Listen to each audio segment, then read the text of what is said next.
Hello, Culture Matters podcast. I'm so excited to introduce you to our guest. Before I do that, here's a quote just for this episode. The first step in calculating which way to go is to know where you are. Seneca. I love this quote for our guest today. In my preparation, I was learning about this pretty awesome company, Raymond James, that I actually learned about through our guest, who I met from one of my favorite guests in the Culture Matters podcast, the one and only Bill Ryman introduced me to our guest, the one and only Bill Ryman. If you haven't listened to RK Ryman's podcast, or the real build rather of RK Ryman, go check that out after this. But our guest today is actually was a D1 athlete in college, I believe in tennis. They've been an advisor for some time with clients that are thinking about the future, that are, I think, starting where they are. They are a certified financial planner and have their MBA, which I think is really cool. And I bring up the credentials because this person, Keith Embree, is from my quick friendship. I think almost too humbled maybe to bring it up himself. Uh, Keith, thanks for coming on the Culture Matters podcast. One thing that I just want to say is I'm really inspired by your tenure with Raymond James because that stands out as I don't know if you're a millennial too, but I was told that we move around a lot. That's right. Yeah. So I've been with Raymond James for 13 years. I think 13 years is actually next month. It feels longer in a good way. Just I started my career there, and there's times throughout, especially in your 20s, you think about trying something else. I never did. I mean, again, thought about it maybe one few times, but I was wise enough, even as a 20-something year old, I guess, to understand that the grass is probably not greener. And Raymond James has a stellar reputation in the financial services industry in terms of their culture, especially. So, and I saw a lot of what we called boomerangs at Raymond James. It was so common that they had a term for it. And those are folks that thought they were going to find something better elsewhere at another competitor firm. And they ended up boomeranging right back to Raymond James within a year or two. So once I saw that trend happening, I realized I probably should stay put. Wow. In the spirit of something coming back, I'm curious about the tennis piece for a second. And Yeah. are there things that, looking back, as it relates to being an advisor to people that are thinking about the future, are there attributes or skills that you developed as a top athlete that have Oh become my gosh. useful today? Oh man. So like I'm gonna try to yeah, I'll keep this piece short. I could talk about this all day because this is one of my favorite kind of topics. So I'm just a firm believer that for myself at least, like sports shaped me, who I am, like work ethic, perseverance, resilience, like all these qualities that I've developed over time, I can really go back to my tennis playing days as a child and as a teenager and kind of put my finger on that period of my life and uh, to understand that that's where I developed those qualities over time. So I'm a huge proponent of playing competitive sports, especially at an early age, because it instills all these kind of uh, life values, life skills that you need to succeed in a professional career. When did you start playing? Yeah, like competitively around nine. I think 9 years old was my Wow. first actual tournament, and then played it like you said at the college level, and then after college, it was a little bit of like a shock. I was like, oh crap, like what do I do now? Because tennis was my life. I was fairly solid academically. But I wasn't like a bookworm by any means. I wasn't like going above and beyond on the academic side. So tennis was really like my main focus. And once that was done after college, it was kind of a shock. But after a few year adjustment in my early 20s, I kind of, said to myself, look, like all those things I was doing for tennis, you can apply to your career. Let's get after it. I've never played, but is it as hard as it looks? It is Back. hard. So that's why people don't. Tennis is interesting. It's like golf in some respects, in the fact that you can't just go out there and play and have fun because it's not a sport you pick up. Like it's not like going out on the basketball court and shooting hoops and like maybe seeing a few go in. Even if you don't play, right? If you don't play tennis, you're going to go out and not even really be able to hit the ball or keep a rally. Well, there's two things I think you have in common with Bill Ackman, the legendary investor. One, you care about money, and he plays tennis too. Yeah, that's right. That's right. So, and back to so you were on the corporate side as well with Raymond James. Yeah, that's right. So I started my career at the headquarters in St. Petersburg Wow. in 2013, I suppose. Yeah, 2013, and did had a good tenure on the corporate side of things. So very different from where I'm at now, but that's kind of how I learned to be a professional in essence. For our listeners that they're not as versed in what certified financial planner even means or financial planning, what financial planning is. How would you start describing that?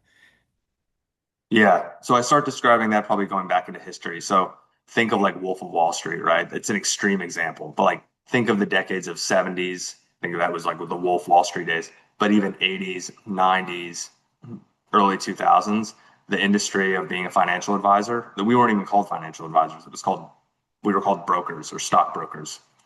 And because the service was, we would provide access to our clients to the stock markets. That was the primary service. Clients call up, hey, I want to trade XYZ stock. I can't do it. I need to go through my broker. This day and age, you can't, how could that be your service? Anyone has access to the markets, right? So if you're hanging your hat on being able to trade stocks for your clients, that's going to be a losing business real quick. So the industry's evolved from stockbroker model to financial advisor, and in that the service models evolved from strictly just investment management to comprehensive financial planning. So that's kind of what the CFP is. It's not just about managing the money and trading stocks, bonds, buy, sell, all that jargon. We of course do that as part of our role. That's a prerequisite. That's the tip of the iceberg. We're investing our clients' money soundly and with an appropriate asset allocation, of course. But that's what people think I do, and that's all I do. That's just again tip of the iceberg. It's so much more, and that's that comprehensive financial planning umbrella where tax planning, estate planning, risk management, lending strategies, cash flow management, saving strategies. The list goes on and on. That's all under the umbrella of comprehensive financial planning, and so that's what the CFP is kind of known for. That you're well versed in all those aspects of finance. Now I got a bunch of questions. Before that, being that I've only done this 1,000 times, I should actually have said we are not giving financial information or financial advice Yeah, to the listeners as host. This is not financial advice. It's just a conversation. don't worry. If I end up posting this on like my personal social media page, I will be submitting it to compliance before I do so, and they'll have a slew of disclosures I have to include. So we'll be good. Actually, on that note, why, what is compliance and why is that important as it relates to from a planning perspective or from a financial perspective for our listeners that they like to either have assets or they will have assets someday. Yeah. So compliance is, I mean, one of the most heavily regulated industries in the world. Financial services, healthcare come to mind too. And it's because it's complex and it's very easy to take advantage of people. And the wealth management industry can get a bad rap because those situations have happened in the past, unfortunately. So there is a heavy compliance hand involved in everything we do to make sure that we're abiding by the regulatory framework and we're acting ethically and morally for our clients with their best interests prioritized. Why do you think the client's best interest is a priority? Yeah, so at the end of the day, we're a customer service business. So if you're not prioritizing the customer first and foremost, then your business is going to struggle.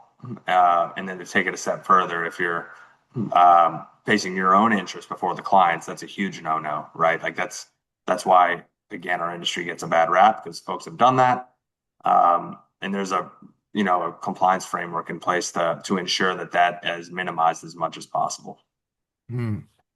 How about some ways of thinking that customers present, like almost like misnomers or myth understandings from Yeah, of the different customer avatars. There's different customers.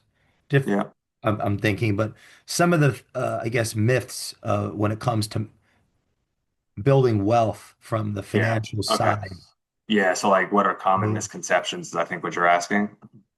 that you hear Yeah. that come up from your tenure that you hear in the conversations with other advisors over the years. Like, how should we be Yeah. looking at this? Man, this is a giant planning session. There are millions of people listening to this right now.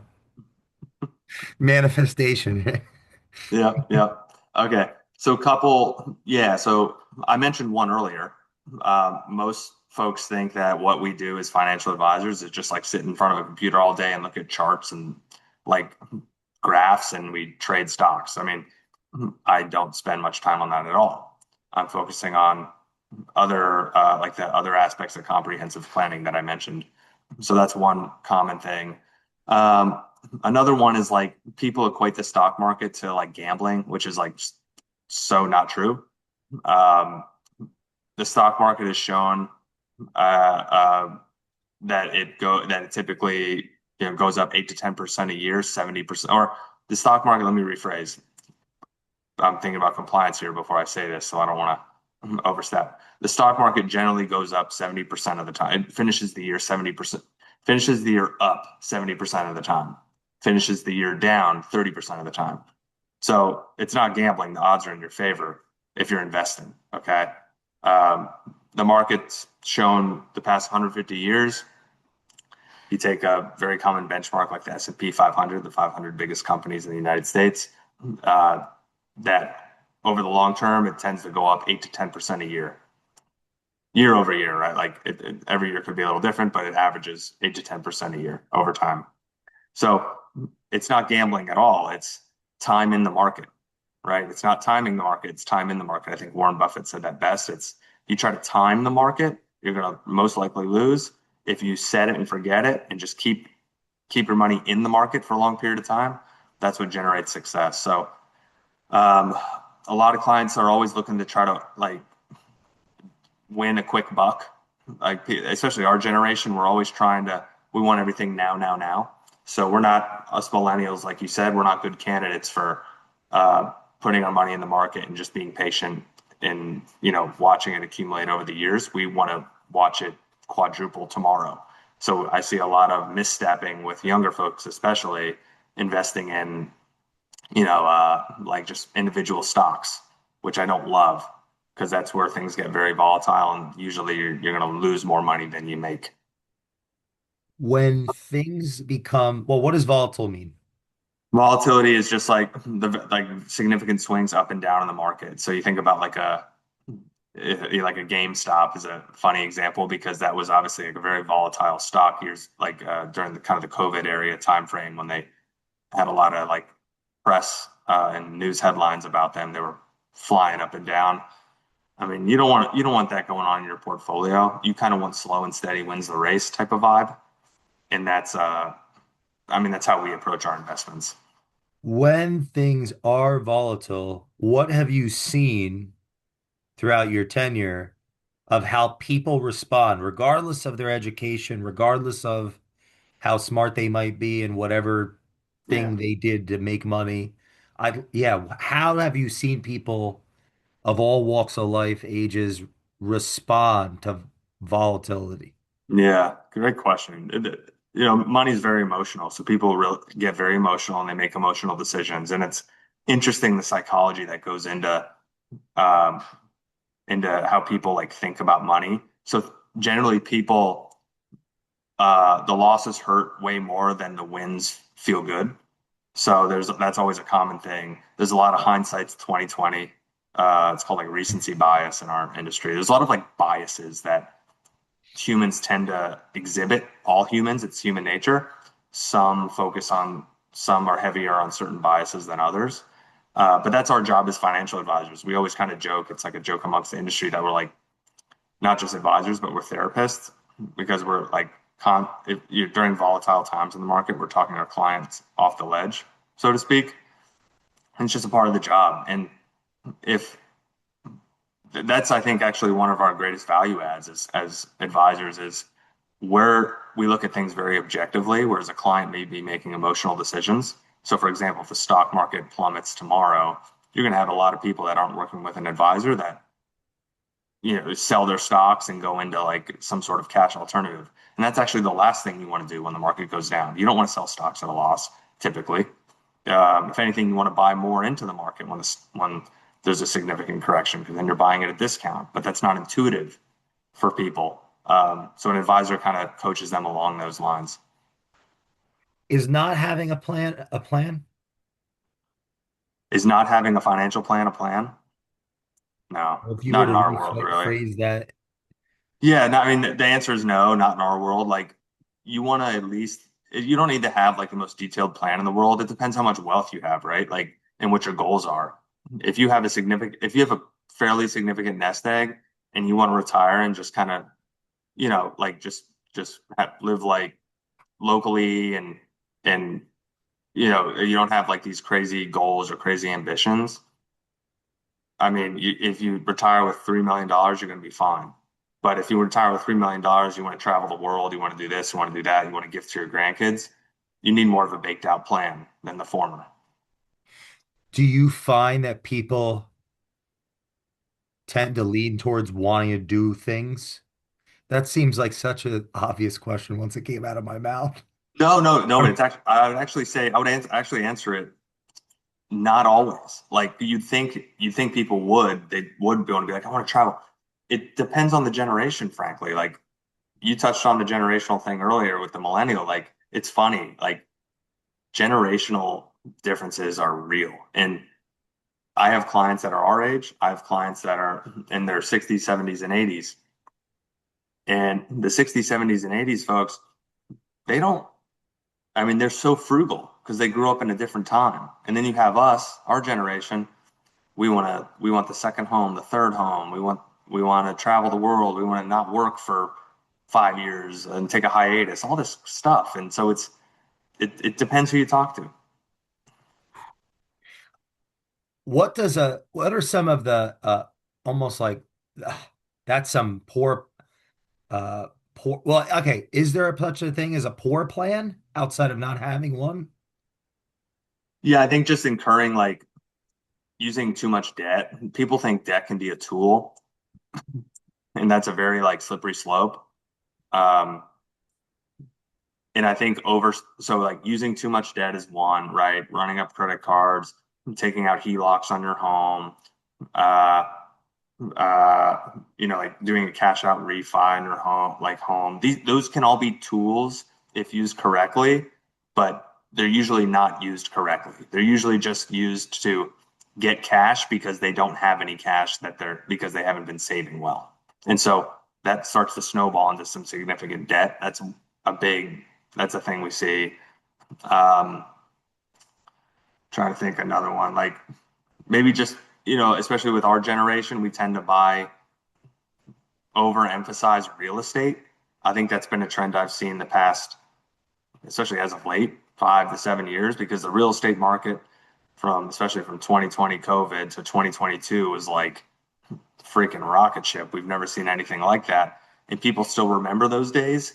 And so they want to buy all this real estate, not just have a home for them and their family, but a second home, a third home, rent the property out, do Airbnb. All sounds really good on paper, never works out like they think it's going to work out. So uh, that's kind of another hot topic as of late. Is part of the value of the plan that it it taps into the potential of each of these tools? Rephrase that one. Wait, could you mention, I wrote this down, the tools of like the HELOC is a tool, um, Yeah. like all those, that list of, Yeah, they're all tools. So how you use them matters. absolutely. Like there's a purpose for each one of them, and you have to have a plan to pay it off, or at least be able to afford like the increase in the loan payment, right? But some people just, let's say have $1 million, let's say the $500,000 home, 300 of it's equity. They want to take out a HELOC for, maybe 50 grand, 100 grand to do some addition on their home, or to, you know, who knows what it may be, like buy a car, I don't know. And it's just usually, I mean, 8 times out of 10, I advise against it.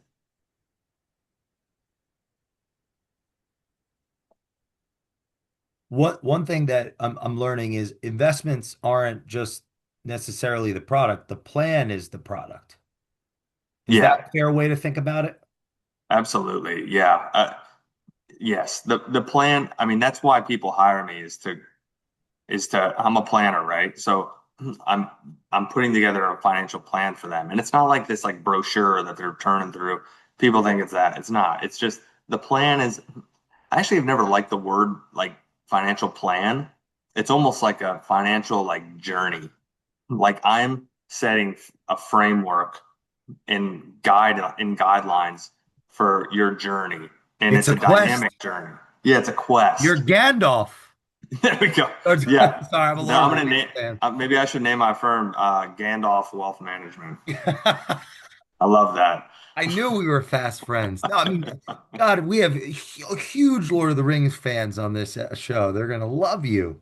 Awesome. I mean, without Gandalf, that journey never starts. And if you're listening to this and you don't like or know what I'm talking about, I don't want you listening. No, I'm kidding. I'm kidding. Follow Keith. He's awesome. Wow. So that no, that's really powerful. I uh is okay. I have another question on that actually. What role or where does where does the person in your seat, where does caring fit into the equation? It's because it sounds like you actually you care about Yeah, your customers, the people that you're helping. for sure. So I always try to get to know the families I serve on a personal level, and I say families a lot when I talk to folks, because that's how I approach it. It's about the family. So even if I'm managing mom and dad's accounts and not the children, like I still like I'm approaching it as the whole family, because it's not just the client that has money with me. It's the client's family that I'm serving, regardless if they have money with me or not. So um, Wait, why are you looking at that way? What brought you to that conclusion in your way of approaching this? yeah, because it's all about, I say the word comprehensive a lot too, because it's all about taking a comprehensive approach towards the family's financial journey, which isn't just the money that's at Raymond James that I'm helping manage. It's everything they have, right? It's their 401ks, it's their their home they have, it's their mortgage, it's having an oversight on all of that to make everything needs to be connected. And then at the end of the day, none of us live forever. So all that wealth is going to be transferred to the family anyways. So I want to make sure the family's brought in ahead of time and well equipped to engage me to continue like the cadence and the management that we have on that. Let's say that are there scenarios where that you've seen or heard of where families aren't? It's not as it's not, that sounds proactive to me. So let's say that are there scenarios where it's not proactive in that?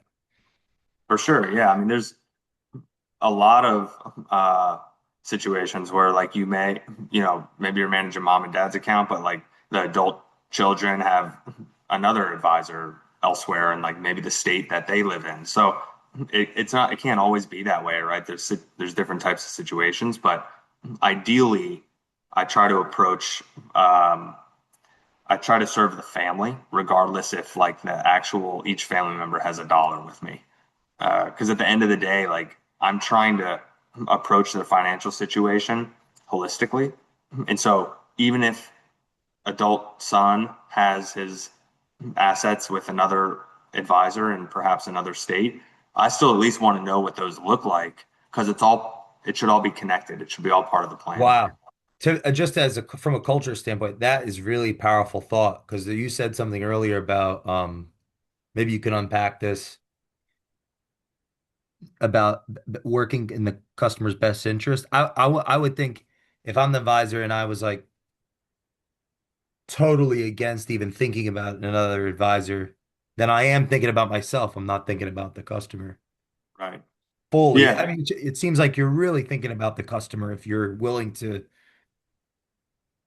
think beyond your ego almost. Yeah. Yeah. It's like, I mean, business is good. Like, I don't think about like the numbers as much. My philosophy is like, as long as I'm serving at an elite level, the business is going to come. And maybe folks move their, you just never know. As long as you're serving an elite level and you feel like you're doing the best you possibly can,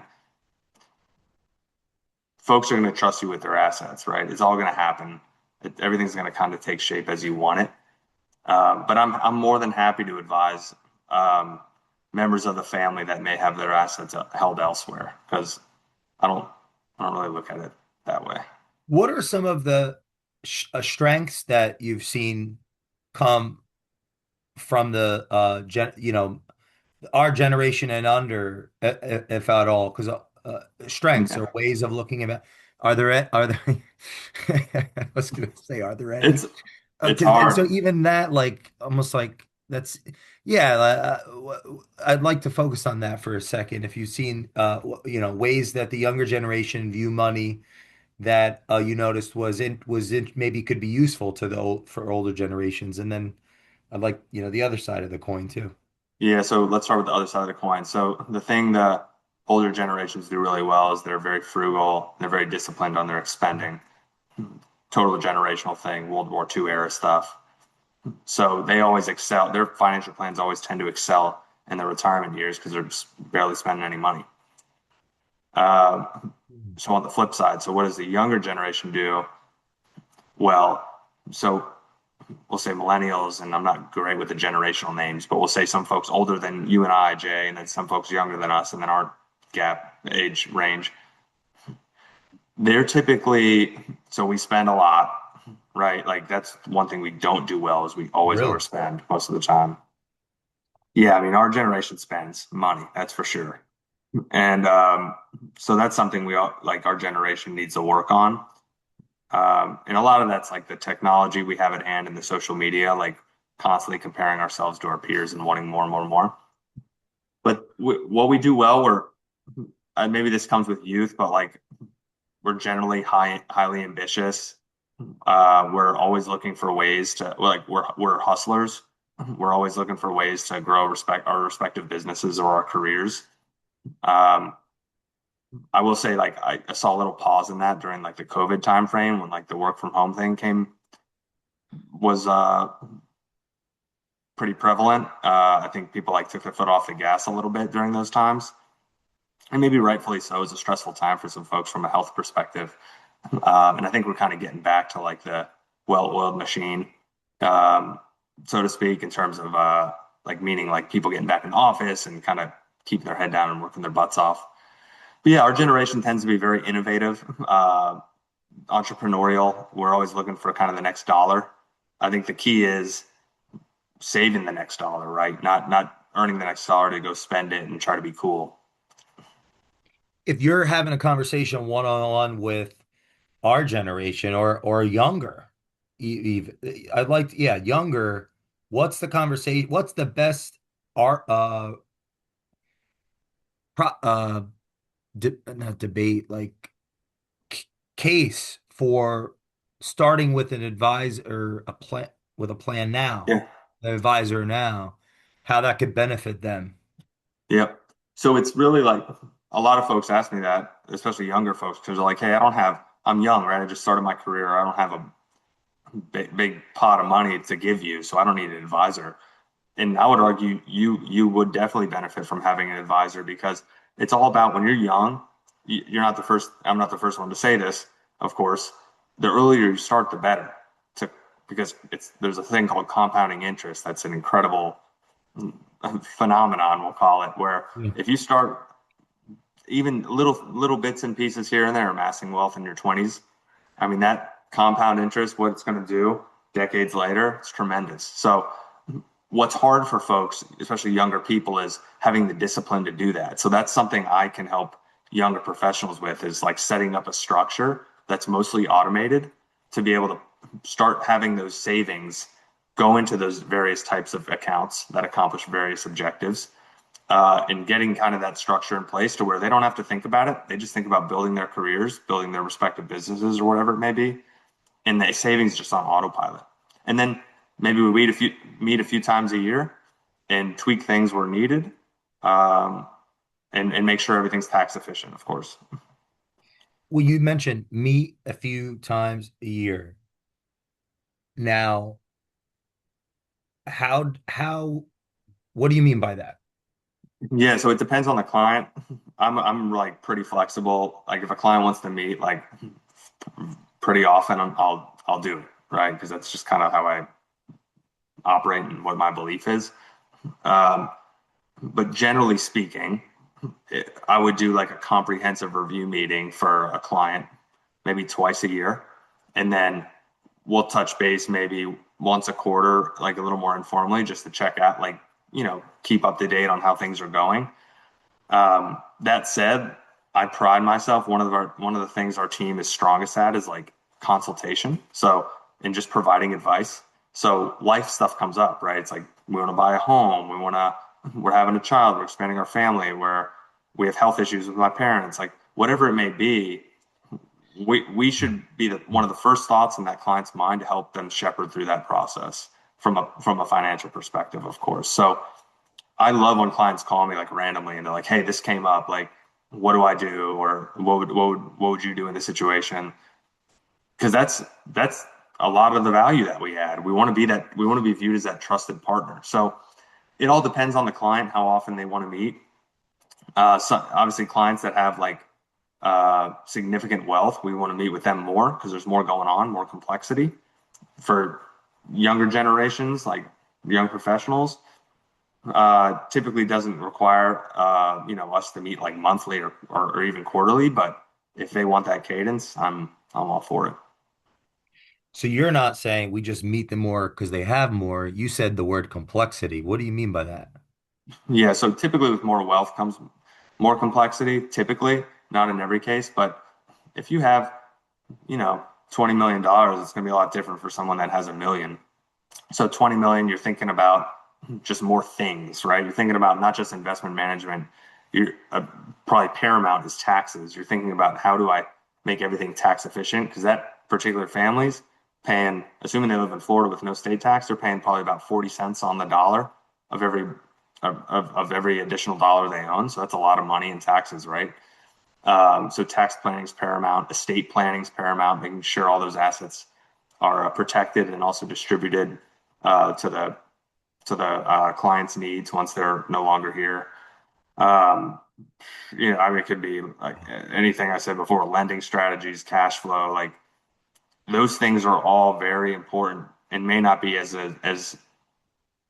applicable to someone that has 500,000 to $1 million. But you're saying the no matter what, how much one has starting is yesterday. That's what I'm taking from this. Yeah, that's for sure. I mean, Because you mentioned compounding.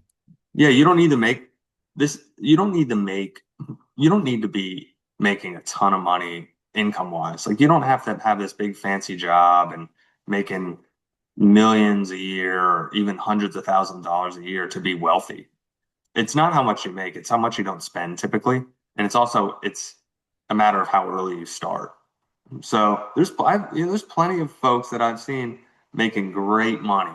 I mean, great money, and they're in their 40s, their 50s, or you could say 50s, but they don't have much to show for it. It's because they either started late and or they're spending too much.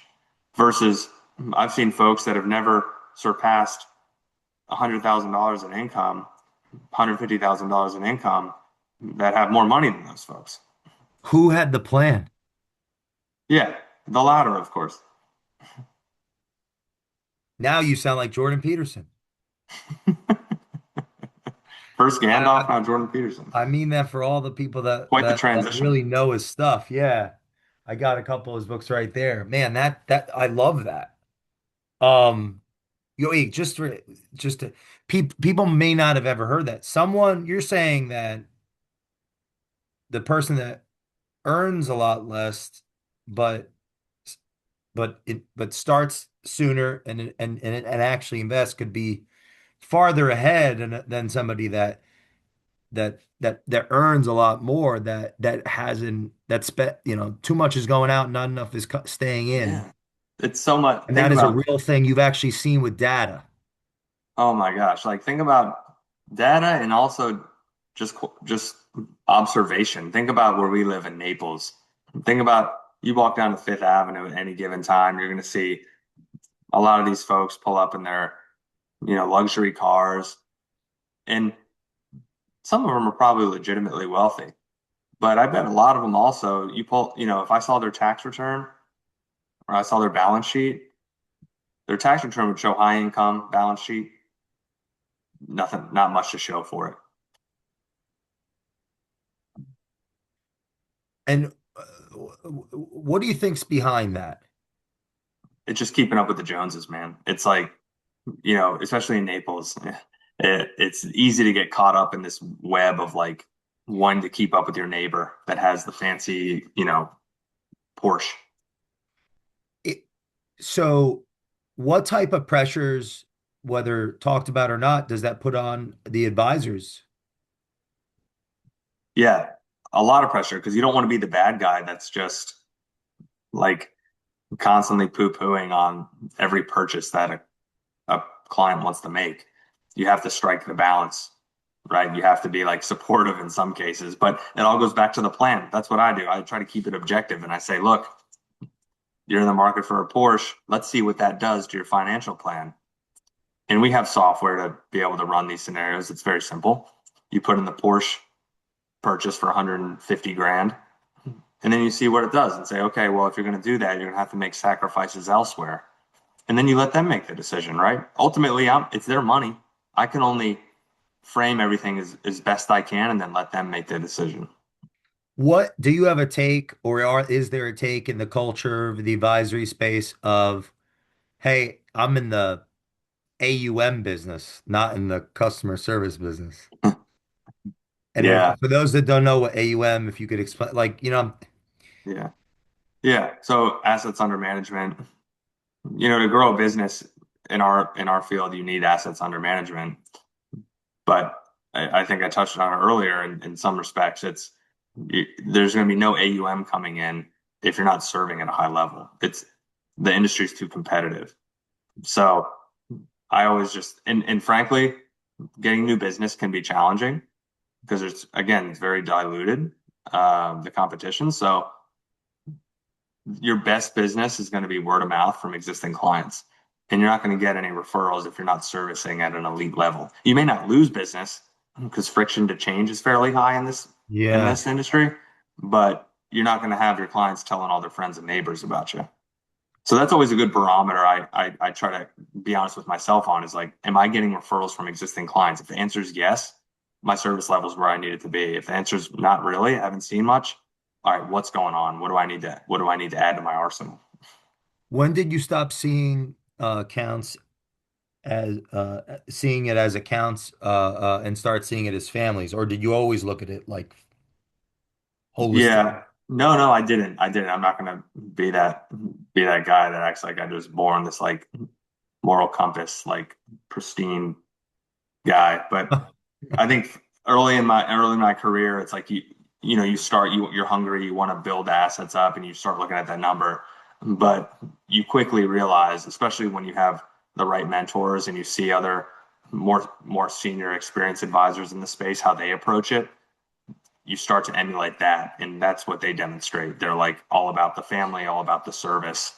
The assets will come. So yeah, that's the mindset. It's not. I mean, it's not rocket science, right? I mean, that's how a lot of businesses. That's kind of the concept, the underlying concept with a lot of businesses.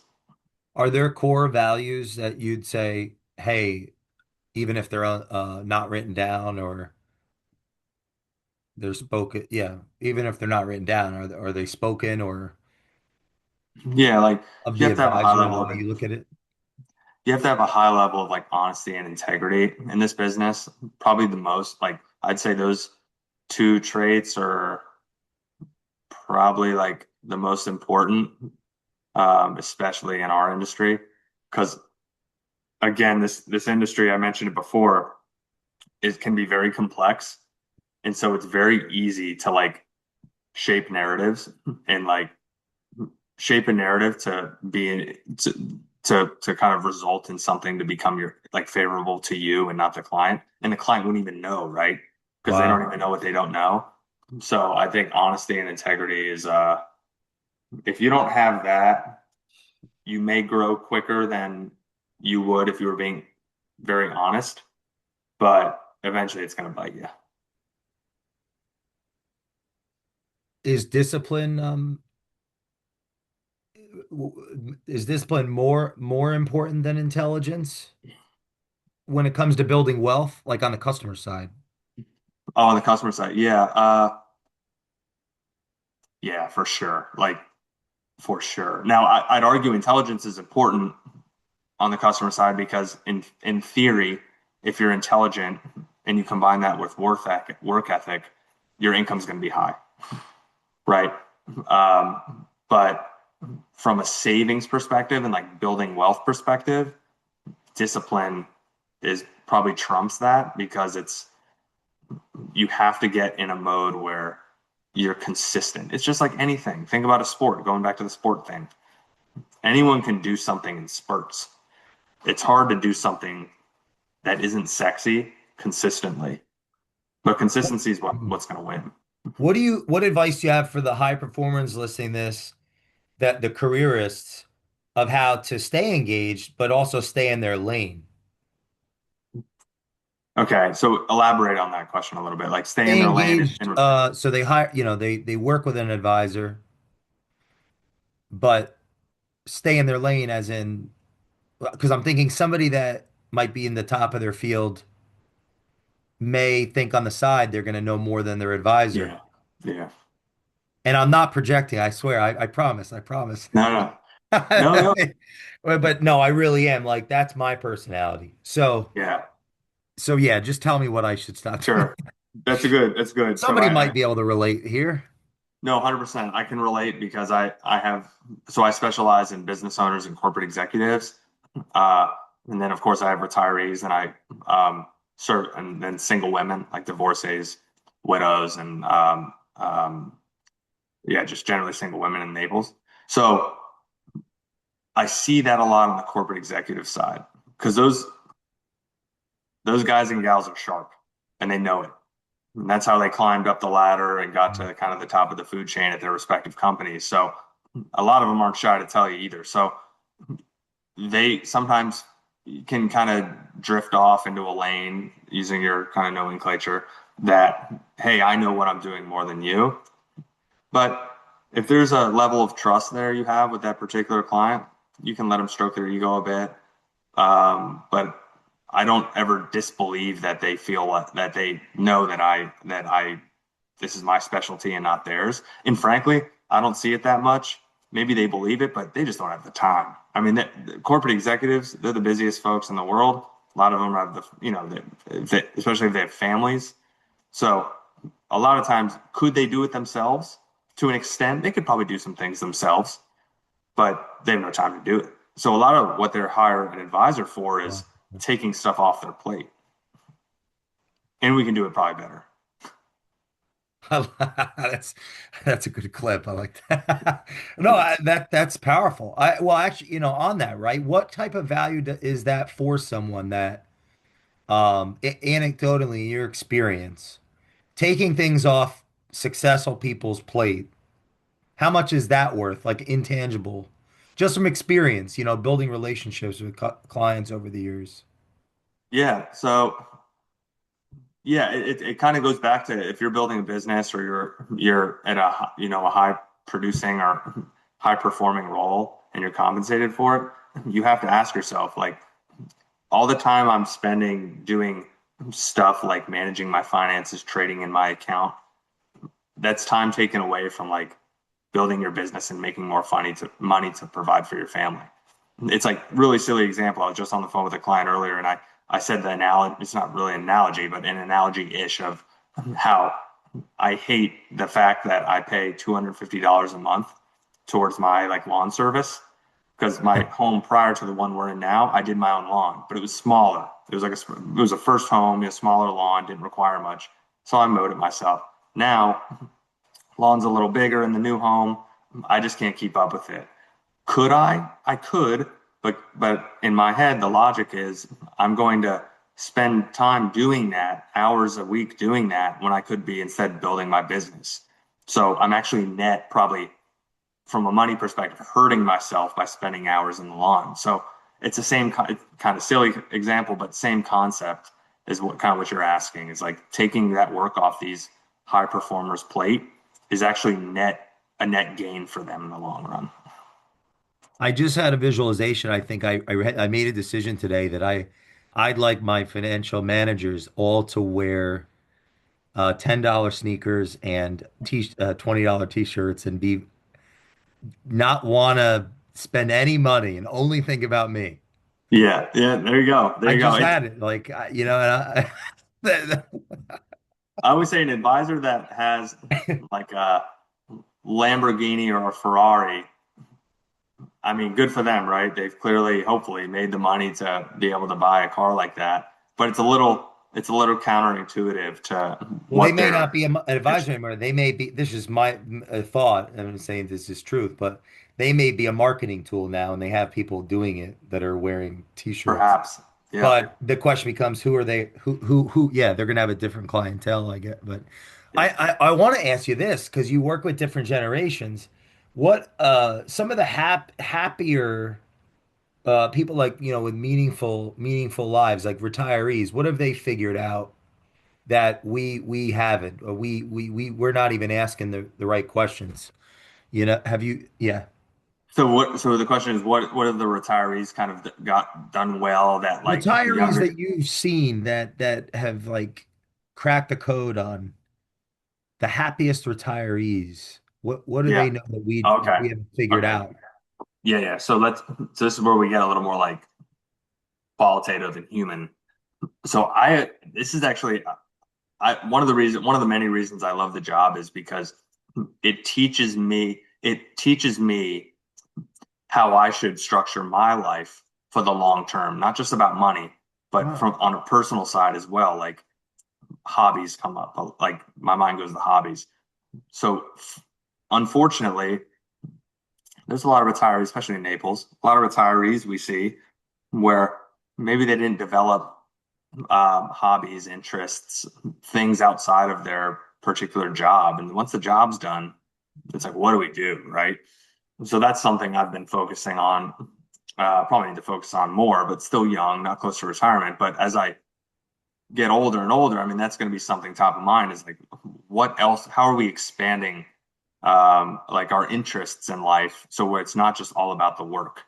Wow. It's also there's also other things that we can we can focus on that's going to be lead to a fulfilling life even after our career. And I have some clients that have done a great job at that, and I have some clients that have not done a great job. And guess who calls me every day checking their accounts? The latter, because they wake Wow. up, they got nothing to do. They're going online checking their accounts and they're asking why their account's down $5,000. So I don't want to be in that boat personally when I'm, in my whatever retirement age, 70s. But that's something that some of my retirees have done quite well. And I would caution the younger folks, like in our age bracket, to to really take that into account once we start to kind of age and near that finish line. My takeaway from that is doing things that bring enjoyment. One of the positive symptoms is one might not be thinking about their money every 5 seconds and messing it all up. 100%. 100%. So Yeah, it's it's like almost like a return on they're getting a return by not messing it up. They're helping you do your job by enjoying their life. So yeah, so another way to say that, so my partner, Darcy Guerin, amazing woman, been doing this business, been in the business for 40 years. So has a little bit of experience, kind of Wow. knows what she's talking about.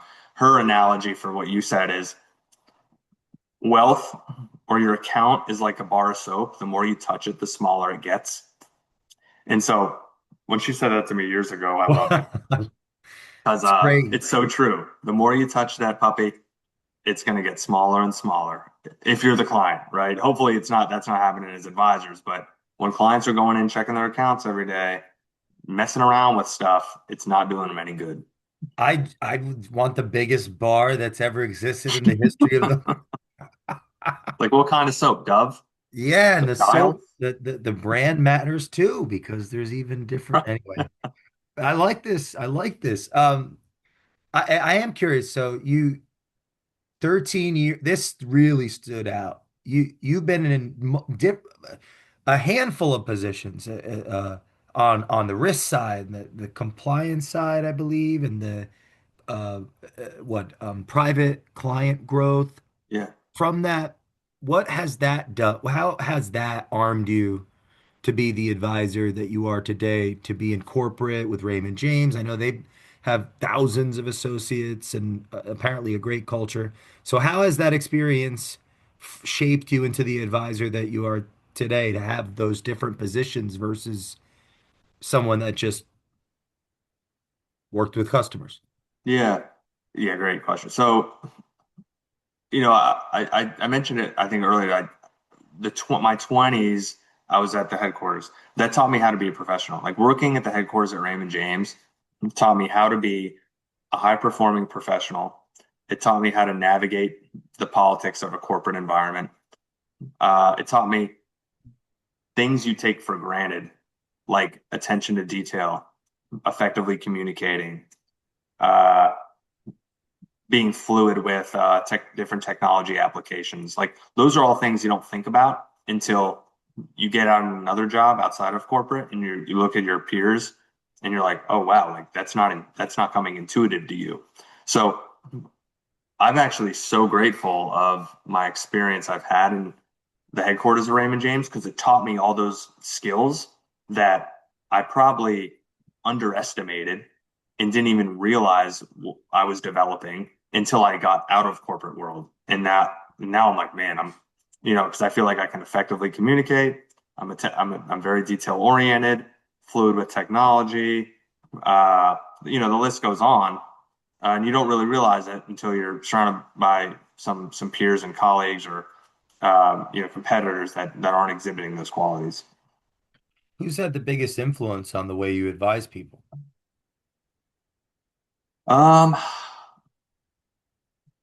Man, great question. My dad was actually is it probably starts with my dad. He taught me uh like disciplined money management. He was in banking. He wasn't in wealth management. He was in like the banking space and on the lending side. But when you're in banking, you kind of a little bit you know enough to be dangerous on wealth. So, fortunately, he was in my ear at a young age on what it takes to kind of build wealth and instilling some of that like discipline that we talked about. So him probably first, and then really like my mentors at Raymond James that I've had a handful of them. They've all been fantastic. Um, and yeah, just being able to kind of learn from other successful advisors. Like that's the way I've learned personally is like learning on the job. You can learn a little bit through book and academic stuff, but it's really on the job learning.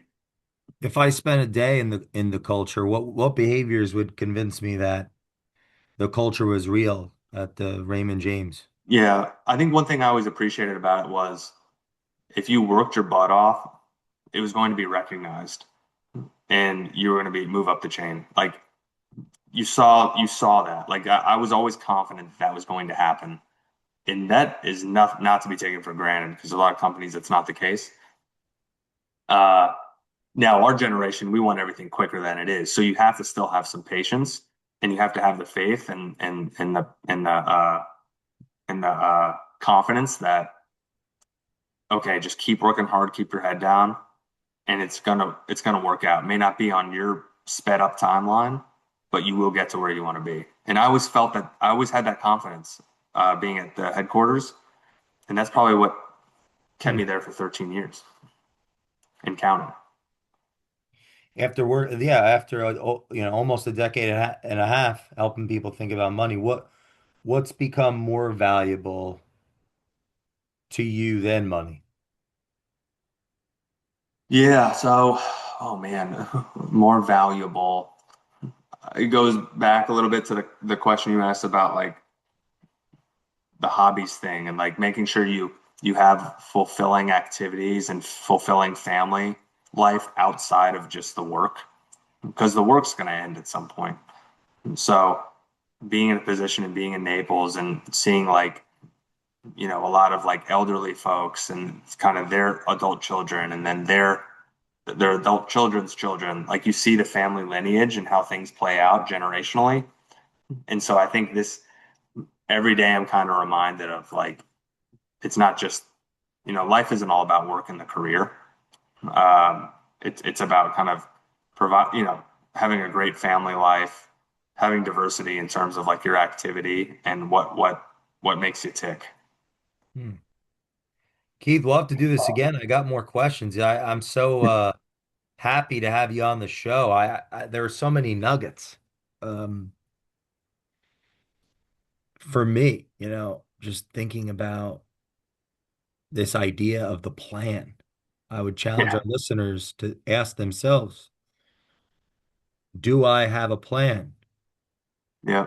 And the What's plan's our fluid. The plan? plan's the plan's fluid. It's not like you have a plan and then you're like, all right, there's a plan. Let's see what happens in 40 years. It's just making sure you stay on top of things. Every dollar. At the end of the day, I think of two things, two goals I have for my clients to increase their net worth. Okay, so that's important, right? Not increase their accounts, increase their net worth. Okay, and then making the second thing is making every dollar productive. So that could be either every dollar either is saved or it's spent. But making every dollar productive, it's either being saved in an account that's making money over time, or you're spending it on lifestyle, something that you need or something that you enjoy within reason. Man, if you're listening to this podcast, how can people connect with you? What's the fastest way they can connect with you? Yeah. Yeah. So um, email, I mean, Keith.Embree at RaymondJames.com. And then also I have my direct line, 239-970-8383. I challenge Um, you. Go ahead. Sorry.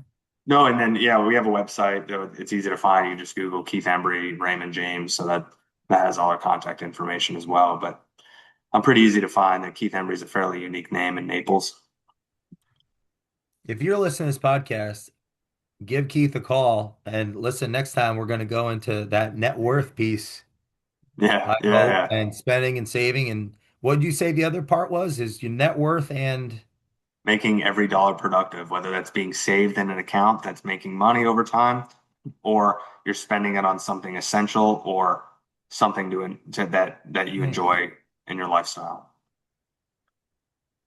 please share this with someone you care about. Or maybe don't share it to the enemies you want to be. I'm just kidding. I'm just kidding. Share it with everyone. Yeah, If you want them to be in a better financial position, a better uh, general position for them and their family, please leave us a review in the Culture Matters podcast, and we will see you next time. Thank you, my friend. thanks, Jay. Enjoyed it, man. Great job. Thanks.